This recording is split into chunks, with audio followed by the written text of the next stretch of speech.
Share market அப்படின்னா என்னன்னு தெரியுமா? வாங்க தெரிஞ்சுக்கலாம். ஃபஸ்ட்டு மார்க்கெட்னா என்னன்னு பார்ப்போம். எந்த இடத்துல பையிங் அண்டு செல்லிங் ஆக்டிவிட்டீஸ் நடக்குதோ அந்த இடத்த தான் நம்ம மார்க்கெட் அப்படின்னு சொல்லுவோம்.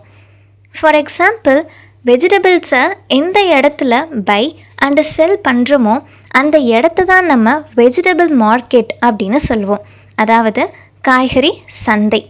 அதே மாதிரி ஷேரை எந்த இடத்துல பை அண்டு செல் பண்ணுறோமோ அந்த இடத்த தான் நம்ம ஷேர் மார்க்கெட் அப்படின்னு சொல்லுவோம்.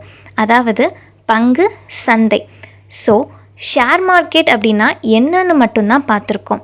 அது எப்படி ஒர்க் ஆகுது அப்படின்னு தெரிஞ்சுக்கணுன்னா let me know in any ways I will teach you in the next class. So video பிடிச்சிருந்தது அப்படின்னா லைக் பண்ணுங்கள். ஏதாவது குறை இருந்துச்சு அப்படின்னாக்கா கமெண்ட் செக்ஷனில் சொல்லுங்கள். We'll improve it in the next class. So thank you for watching. Thank you.